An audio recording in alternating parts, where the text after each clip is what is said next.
Dans ma dernière vidéo, je te partageais des images de moi dans un refuge de montagne, mais je n'y étais pas seule.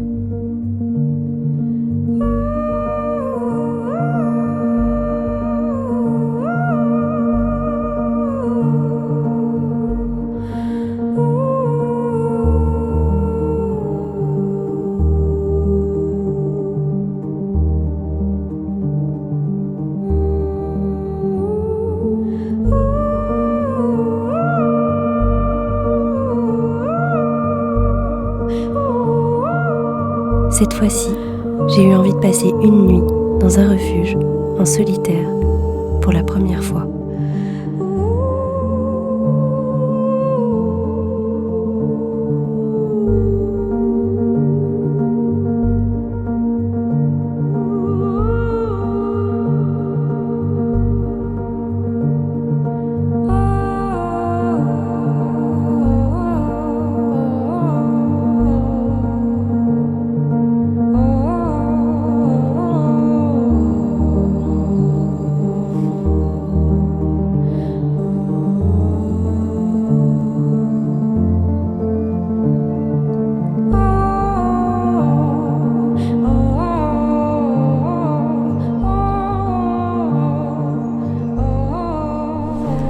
Ça y est, me voilà partie. Je dis au revoir à ma voiture et du coup je rentre dans la forêt pour aller retrouver le petit refuge qui est pas très loin. J'ai pas énormément à marcher, mais bon, j'ai un gros sac donc ça c'est un petit peu chiant. J'ai un peu de stress en moi là, mais on va aller jusqu'au refuge, on va se poser et je pense que je vais vite faire un feu. Vite retrouver un peu de réconfort et on sera bon. On se retrouve dans le refuge.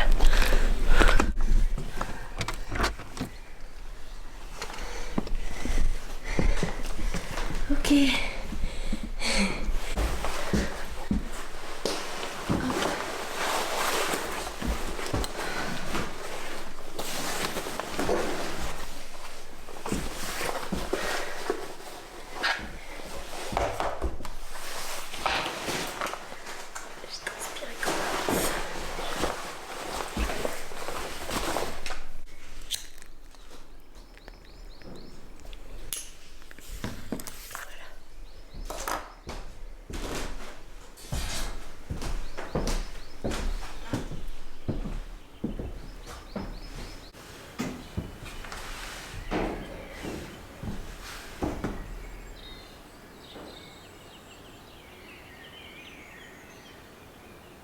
Bon, du coup, la première chose que je voulais aller voir, c'est est-ce qu'il y a du bois, parce que en fait, ce qui est trop cool ici, c'est que c'est un refuge qui est alimenté en bois de temps en temps pour faire du feu.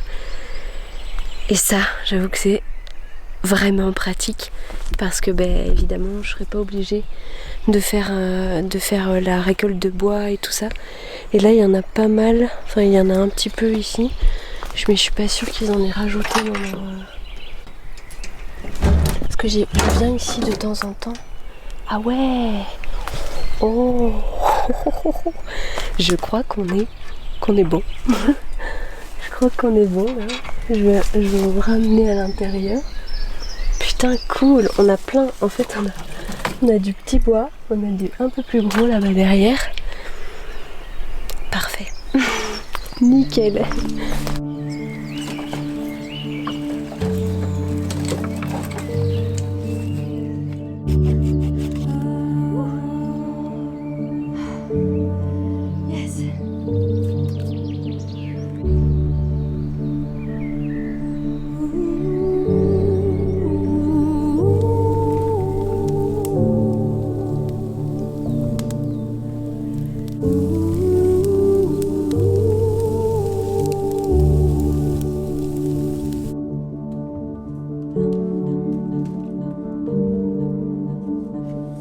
J'ai vraiment envie d'essayer d'en profiter un maximum et d'en profiter réellement en fait, pas juste de manière mentale, si on peut dire ça comme ça, un maximum dans l'instant présent pour pouvoir profiter de ce qui se passe quoi.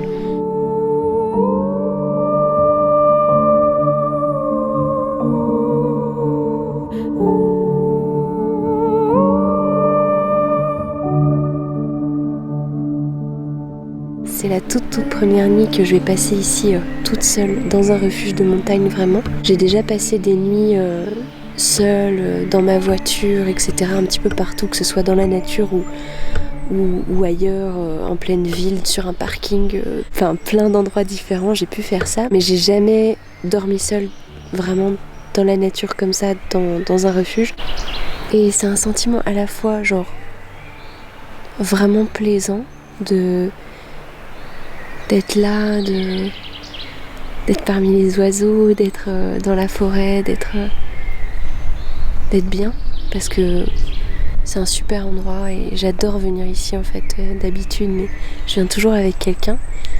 J'ai un peu d'appréhension, enfin j'ai eu pas mal d'appréhension pendant un peu toute la soirée et même avant de venir. Je suis un peu en flip comme ça, je regarde un peu partout, je suis alerte à fond, comme s'il allait m'arriver quelque chose quoi. Alors qu'il m'arrivera certainement rien et que je serai certainement très contente d'avoir fait cette nuit après coup, et je me dis que j'ai vraiment envie d'essayer d'en profiter un maximum, mais d'en profiter réellement en fait, pas juste de manière mentale si on peut dire ça comme ça, mais vraiment j'ai vraiment envie d'en profiter et d'être un maximum dans l'instant présent pour pouvoir profiter de ce qui se passe quoi. Mais j'avoue que ouais, qu'il y a cette appréhension comme ça qui est là, et je pense que ça vient clairement du fait que je sois une femme et que on m'ait toujours un petit peu répété, l'air de rien, dans ma vie, et j'ai toujours vu un petit peu cet exemple-là, que dès qu'une femme allait seule à un endroit, que ce soit en pleine ville, que ce soit en pleine nature, et surtout la nuit, que c'était réellement un danger, que c'était réellement quelque chose à ne pas faire en fait. Et donc j'ai toujours un peu grandi dans cette peur-là, si on peut dire ça comme ça, ou dans cette appréhension-là en tout cas. Et du coup, j'ai l'impression d'avoir comme un espèce de petit bagage par rapport à ça, en me disant, ok, ce que je ressens, c'est réellement de la peur. J'ai peur que là, maintenant, il y ait quelqu'un qui arrive et que ce soit quelqu'un qui soit pas avec de bonnes intentions. Peut-être parce que j'ai déjà vécu une situation où je me suis retrouvée du coup seule dans ma voiture, où je dormais seule dans ma voiture, et où justement j'ai eu un problème comme ça avec quelqu'un, et du coup peut-être qu'il y a une petite appréhension par rapport à ça, mais c'était pas quelque chose de réellement grave. J'ai su contrôler la situation et j'ai su partir en fait de cette m'échapper un peu de cette situation, mais là ça fait bizarre quoi. J'ai juste une appréhension comme ça, et en même temps il y a ce calme. C'est ça qui est assez fou, c'est qu'il y a ce calme qui règne autour de moi, parce que clairement voilà, là il y a juste le vent, les oiseaux, le coucher du soleil qui est en train de se faire, et il n'y a rien d'autre en fait. Il y a juste la nature et moi. Et donc c'est très étrange d'avoir cette sensation qu'il y a quelque chose qui pourrait se passer, qu'il y a comme un danger qui pourrait arriver, et en même temps d'avoir une sensation de paix et de sérénité parce que je suis dans cet endroit. Bon là du coup j'ai allumé le feu et ça va pas tarder à devenir tout noir. Ça va pas tarder à devenir tout noir, et donc je vais rentrer assez vite. Voilà.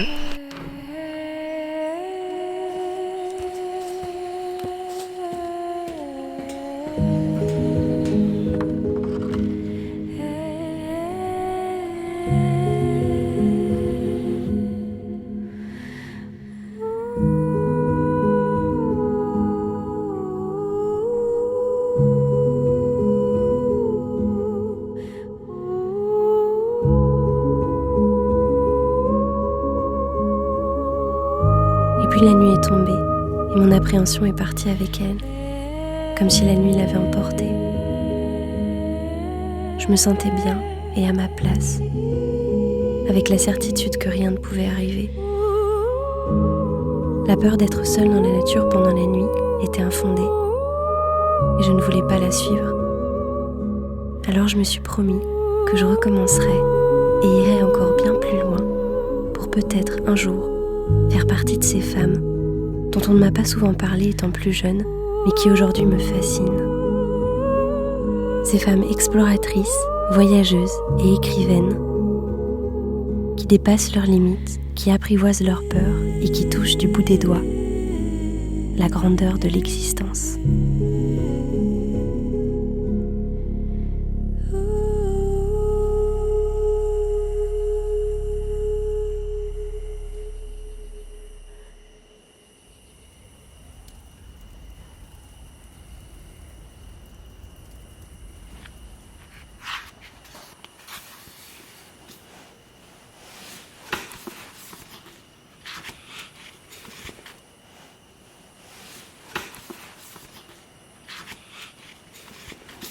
Chapitre 1. Synchronicity. Un mois avant le départ. La tête collée au hublot, je regarde en contrebas. Le spectacle vu d'ici ressemble à une image aérienne de l'Amazonie, où les larges cours d'eau forment des serpents de couleur turquoise qui se tortillent sur une terre sauvage et inaccessible. L'avion entreprend méticuleusement sa descente. Quelques minutes plus tard, j'aperçois les détails du décor. Au sol, les contours des majestueux baobabs se dessinent de plus en plus nettement et me provoquent un frisson dans le dos. Les roues de l'avion touchant le tarmac me sortent de mes pensées. Je suis arrivée. J'ai ce large sourire d'avant l'événement. Je suis excitée, libre, heureuse et très émue. Je me sens comme Indiana Jones débarquant en terre inconnue. Que l'aventure commence.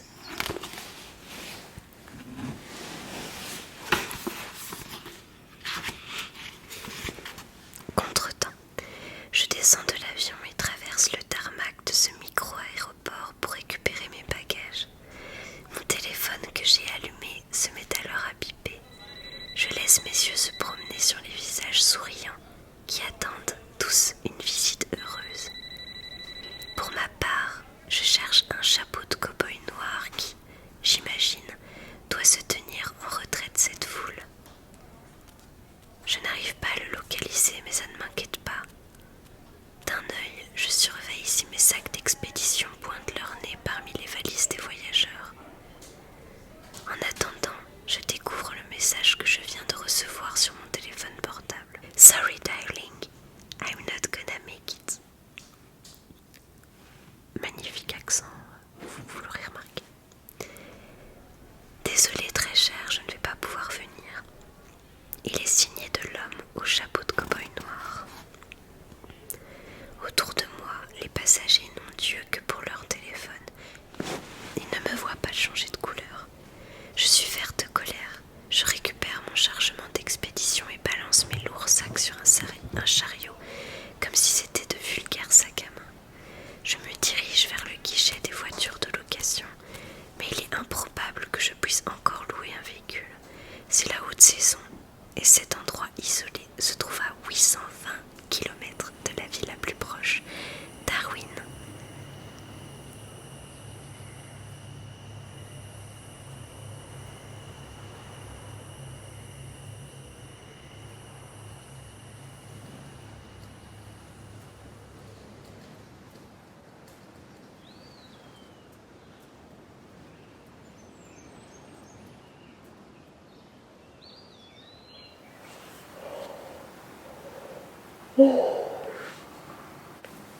J'ai pas super bien dormi parce que du coup il y a eu pas mal de vent et en fait ça a fait que vraiment augmenter. J'ai réussi à regarder la météo vite fait et parce que j'ai vraiment très très peu de réseau, mais là j'ai réussi à regarder la météo et j'ai vu que au début c'était genre à 20 km/h et puis ça augmentait de plus en plus et là je pense qu'on est genre à 60-65 parce que j'ai vu que ça augmentait vraiment beaucoup et du coup ça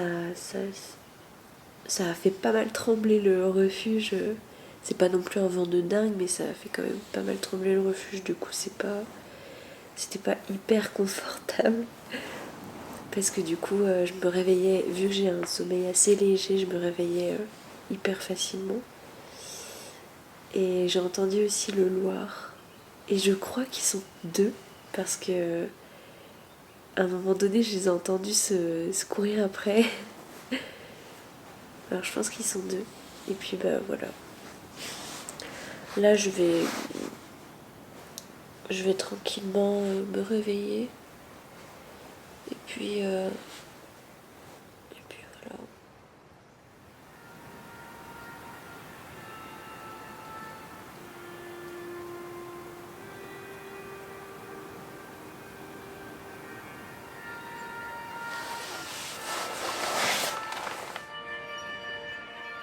Cette nuit dans ce refuge m'a permis de comprendre que je voulais aller tellement plus loin, même si je le sentais déjà au fond de moi depuis un bon bout de temps. L'envie de continuer à parcourir le monde en van, à vélo ou à pied, de surpasser les idées préconçues, de me mettre à l'épreuve en dormant en refuge, en tente ou en hamac en solitaire, de me lancer, d'oser. Alors je me le promets et j'y arriverai.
Et toi, c'est quand que tu te lances ?